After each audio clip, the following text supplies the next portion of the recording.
अस्सलाम वालेकुम नाज़रीन, आप देख रहे हैं डेली सोशल पाकिस्तान और मैं हूं मशकूर ज़ैदी। नाज़रीन, हम सब जानते हैं कि हज़रत आदम अलैहिस्सलाम अल्लाह ताला के बरगुज़ीदा पैगंबर थे, लेकिन हज़रत नूह तक आते आते उनकी औलादें नाफरमान क्यों हो गईं। हज़रत नूह का बेटा और हज़रत नूह की बीवी कुफ्र और शिरक में कैसे पड़ गई, शिरक की इब्तिदा कैसे हुई, बुतों का रिवाज कैसे हुआ और अरब में ये बुत कैसे आए, आज के व्लॉग में हम इस पर डिटेल के साथ बात करेंगे।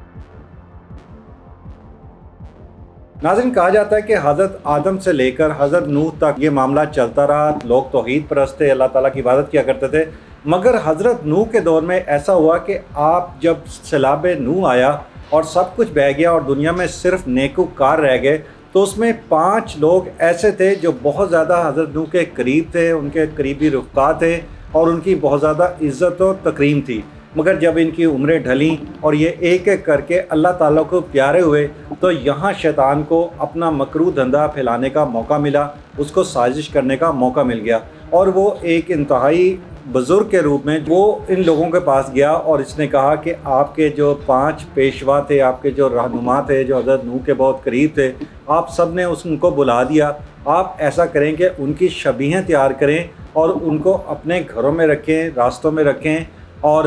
उनको आप ना भूलें, क्योंकि वो अल्लाह ताला के बरगुज़ीदा लोगों में से एक थे। अब उसकी बात ज़ाहिरी बात है लोगों को बहुत भाई और यूँ इन्होंने उनकी तस्वीर बनाकर अपने घरों में रखनी शुरू कर ली और उन्हीं के ज़रिए फिर वो अल्लाह ताला से दुआ मांगा करते थे कि इन बरगुज़ीदा हस्तियों की इबादत के सदक़े हमें जो है वो जो उनकी हाजात होती थी वो मांगा करते थे। अब धीरे धीरे वक्त गुज़रता गया, जब ये तस्वीर बहुत पुरानी हो गई, बोसीदा हो गई और डर महसूस हुआ कि अब ये तस्वीरें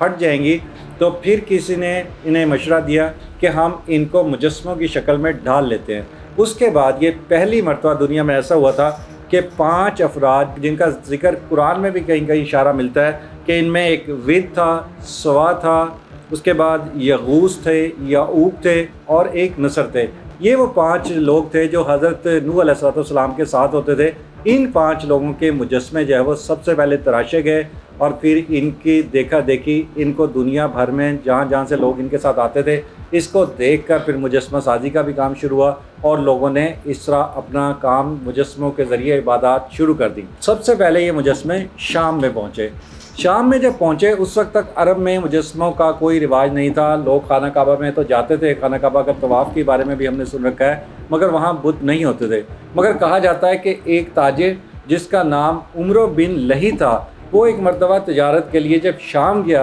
तो उसने शाम में देखा कि वहाँ बहुत बड़े बड़े छोटे हर तरह के साइज़ के बुत रखे हुए हैं, जिनके ऊपर लोग चढ़ावे चढ़ा रहे हैं, जानवरों को ज़िबा कर रहे हैं और उनका गोश्त भी तकसीम कर रहे हैं। तो उसको ये अजीब भी लगा और वहाँ पर एक जो हुबल था, अब उसके जहन में भी आया कि क्यों ना मैं भी ये काम शुरू करूँ, और उसने फिर वो हुबल नामी जो बुत था उसको ख़रीदा और वो खाना काबा में इस बुत को ले आया। अब ये कहा जाता है कि ये शख्स बहुत वहाँ पे मोअज़्ज़ज़ शख्स जो कबीले के लोग थे उनमें से एक था। जब इसने आकर लोगों को इसके बारे में बताया तो लोगों ने इसकी बात का यकीन किया और यूँ पहली मरतबा अरब में खाना काबा के पास बुत आने शुरू हो गए, जिसके बाद लोगों ने मुजस्मा साजी के ज़रिए, संग तराशी के ज़रिए मज़ीद बुत बनाने शुरू किए और फिर इनकी तादाद बढ़ते बढ़ते 360 तक पहुँच गई। जब रसूल खुदा सल्लल्लाहु अलैहि वसल्लम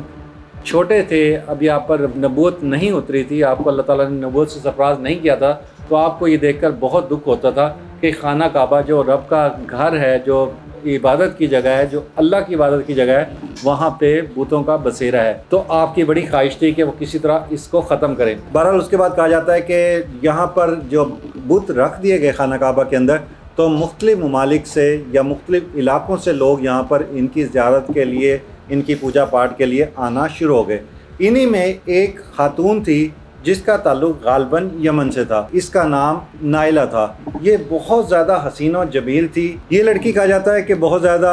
आवारा मजाज कह लें आप या खुश इखलाक कह लें, या इसको बातों का बहुत फ़न था, जिसकी वजह से अरब के जो बहुत सारे लोग थे वो उस लड़की के पीछे लगे और हर वक्त उसकी तलाश में रहते थे कि कहाँ जाती है। उन्हीं में जो कबीला था, कबीले का जो सरदार था, उसका बेटा जिसका नाम असाफ था, वो भी इसका दीवाना हो गया और फिर ये इससे मिलने लगा। मगर लोगों को ये ख़तरा था कि कहीं ये कबीलों की लड़ाई जंग में तब्दील ना हो जाए, इसलिए जो असाफ लड़का था اس کے قبیلے والوں نے اس کو اس سے ملنے سے منع کر دیا، لیکن اس وقت تک اسحاق اور نائلہ دونوں ایک دوسرے کی محبت میں گرفتار ہو چکے تھے، اور پھر انہوں نے سوچا کہ ہم کہیں اور تو ملاقات نہیں کر سکتے، کیوں نہ ہم خانہ کعبہ میں جو بت اتنے سارے رکھے ہوئے ہیں وہاں ہمیں چھپ کر ملنے کا موقع مل جائے گا، تو ہم اپنی ملاقات وہاں کرتے ہیں۔ اب یہ ایک دفعہ ملے یا زیادہ دفعہ ملے، اس حوالے سے تاریخ کچھ نہیں کہتی، مگر کہا جاتا ہے کہ پھر ایسا ہوا کہ انہوں نے ایک دن اپنی حد پلانگ دی اور خانہ کعبہ کے اندر انہوں نے وہ حرکات کی کہ جس سے اللہ تعالیٰ کو جلال آیا، اللہ تعالیٰ کا ان پر عذاب آیا، اور ان کو اللہ تعالیٰ نے اسی حالت میں، برہنہ حالت میں دونوں کو مجسمہ بنا دیا۔ اب نائلہ بھی مجسمہ بن گئی اور پتھر کی ہو گئی، اور اسحاق بھی پتھر کا ہو گیا۔ جب لوگ خانہ کعبہ کے اندر عرب والے آئے، قریش مکہ آئے، تو انہوں نے دیکھا کہ وہاں پر ایک عورت اور ایک مرد برہنہ حالت میں مجسمے کی شکل میں ہے۔ اب انہیں علم ہو گیا تھا کہ یہ اسحاق ہے، اور اس کے ساتھ یہ وہی لڑکی ہے جو چند روز قبل یہاں پر آئی تھی کسی دوسرے قبیلے سے۔ اب انہوں نے لوگوں کو ڈرانے کے لیے، سمجھانے کے لیے، تاکہ آئندہ کوئی اس طرح کی حرکت نہ کرے، انہوں نے ان دونوں مجسموں کو، ایک کو صفا پر اور دوسرے کو مروہ کے مقام پر نصب کر دیا، تاکہ لوگ اس سے عبرت حاصل کریں اور خانہ کعبہ میں آئندہ کوئی اس طرح کی غیر شرعی یا غیر اخلاقی حرکت نہ کرے۔ بہرحال یہ وقت چلتا رہا۔ لوگ کہتے ہیں کہ شروع میں تو ایسا ہوتا تھا کہ لوگ ان پر جا کر، جب یہ صفا مروہ پر جاتے تھے قریش مکہ کے لوگ، تو وہاں پر کنکریاں مارتے تھے، جوتے مارتے تھے، ان کے اوپر تھوکتے تھے، مگر پھر دھیرے دھیرے جب وقت گزرتا گیا، شیطان نے ایک مرتبہ پھر ان کے ذہن میں یہ اسرار ڈالا